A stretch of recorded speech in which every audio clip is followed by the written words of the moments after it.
Hi guys, it's Mary. Happy New Year to you all.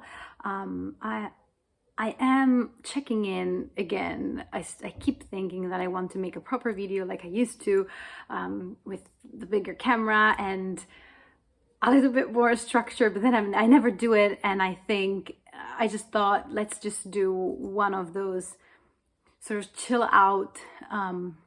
chilled out videos where I don't really edit and I just ramble and I talk about some of the books that I read basically in the last months of the year, and I'll see what happens. I still don't know where I'm going to film in my new house.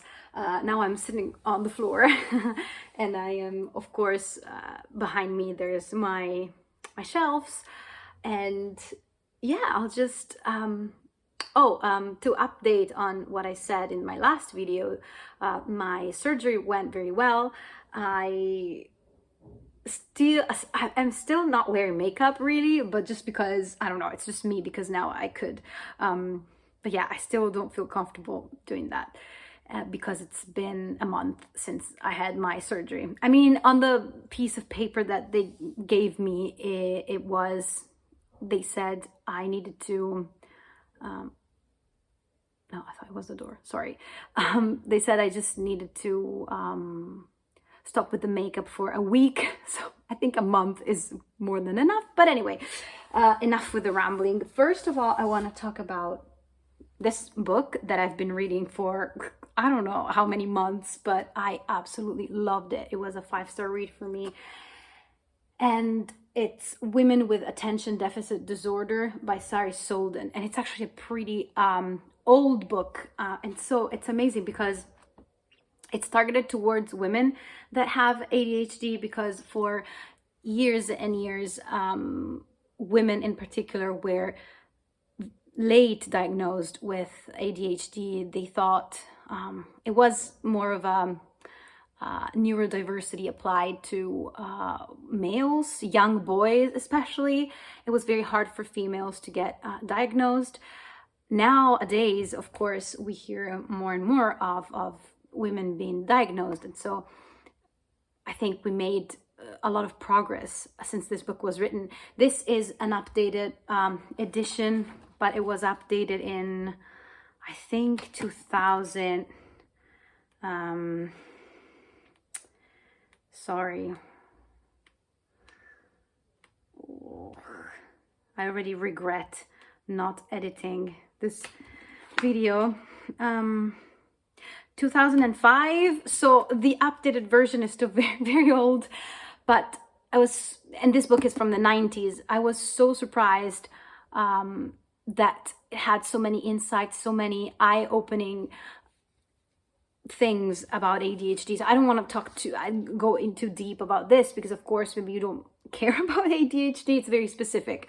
But if you have ADHD, or if you suspect you have ADHD, or you know somebody with ADHD, then I definitely recommend, and who is a woman, I definitely recommend this book. And it took a long time to read it. I wanted to savor it, and first it was hard to find this edition.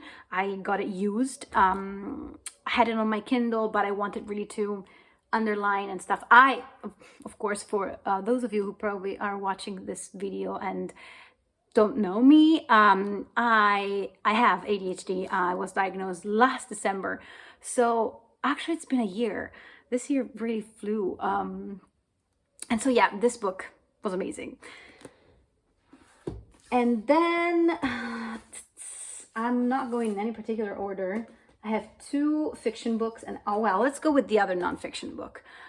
This is Relax, It's Just God by Wendy Thomas Russell. How and why to talk to your kids about religion when you're not religious. So again, I don't want to go very deep into this. I used to be, I was never really religious. I grew up in a sort of religious family, I would say, but they were not like pushing religion onto us. They were very, I don't know, open about other religions, or us not being religious for the matter, but it wasn't really clear where they stood in terms of religion. And we did like go to church, and I was raised Catholic. I went to Scouts, Boy Scouts. I don't know how they're called, because Boy Scouts just sounds wrong, because it's not only boys, you know. And actually, I've met so many people there that I admire, that I love, and I gave religion a very big shot,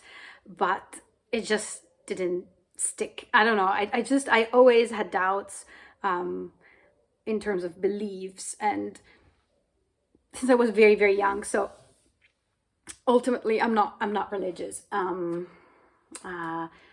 And I'm definitely not Catholic. But anyway, so since my kid started really asking me big questions, and he's very young, and so that really sort of put me in a very frustrating position, in which I don't know how to explain things to him, because he doesn't have the means yet logically to understand. He asks questions that he cannot understand the answers to.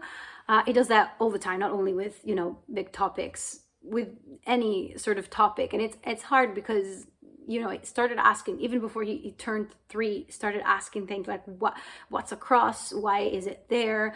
Why, I don't know, why do people pray? What does that mean?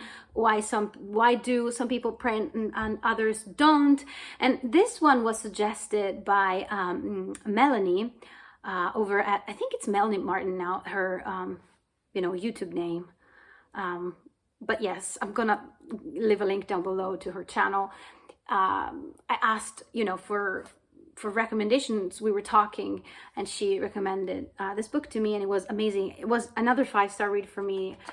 Just a perfect book, really, because it also follows the same sort of approach that I have on parenting. And so not only, you know, about this topic, the topic of the book, but I could agree with this book, with all the parts of this book. So yes, that was a plus. And it's the approach that it gives is very respectful towards all different beliefs and opinions and religions. It stresses the importance to discuss religion inside your household, even if you're not religious at all. Because religion is just part of our culture, whatever your culture is. So it's important to discuss it, and how it's intertwined with history as well. What does it mean, you know, to believe in something or in different things, and how you're not better than other people that maybe don't believe or do believe in other things. All opinions are legitimate, and of course you're gonna influence your children anyway.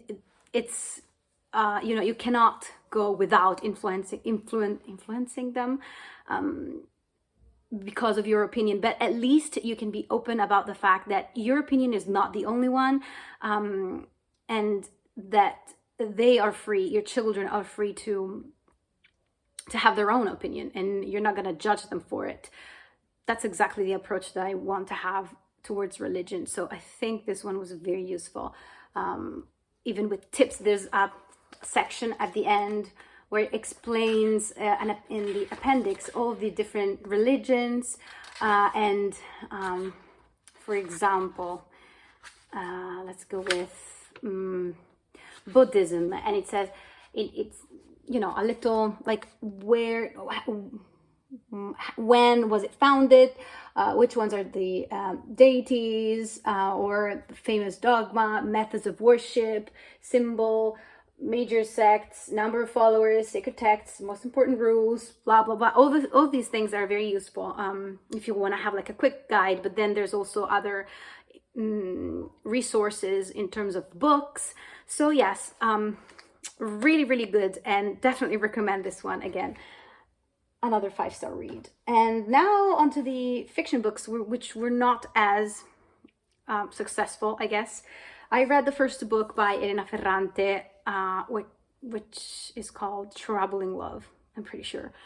And I read it in the original Italian. I really loved the quartet, My Brilliant Friend quartet. No, the Neapolitan novels. That's it.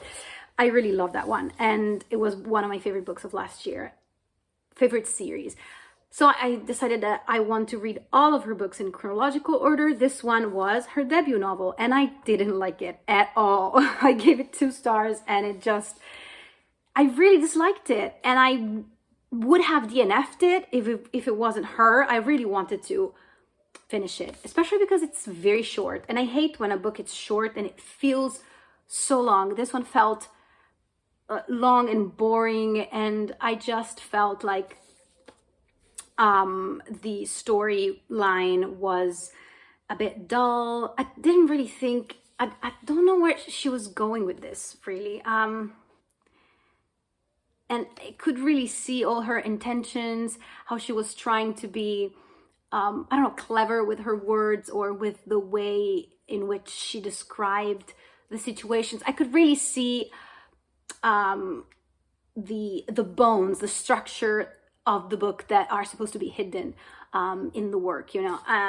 And I mean, she obviously, I think she now she's a great writer, and I still feel like this one has value, but I don't like to see all the structure like that. And I also didn't like the story.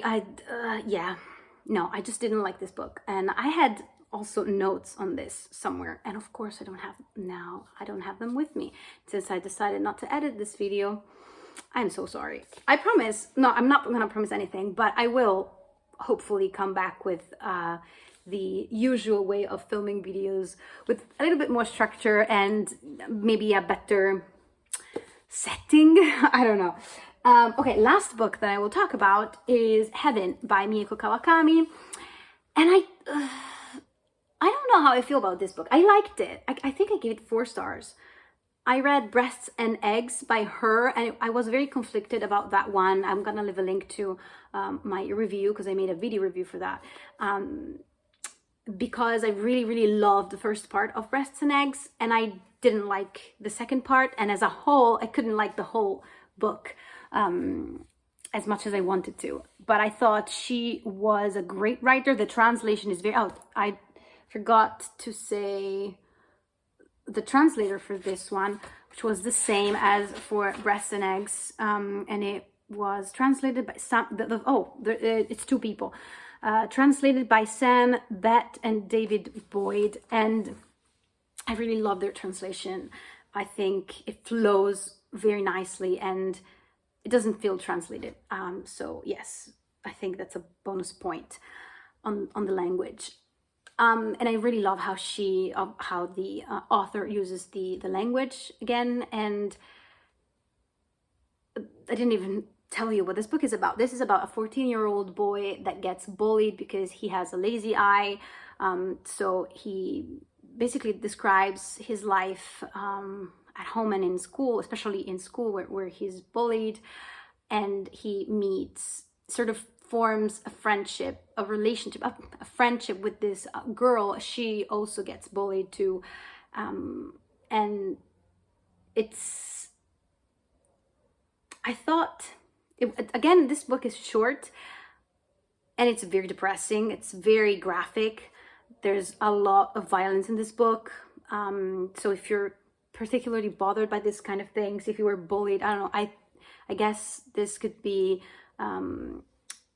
a hard book to read in that respect. But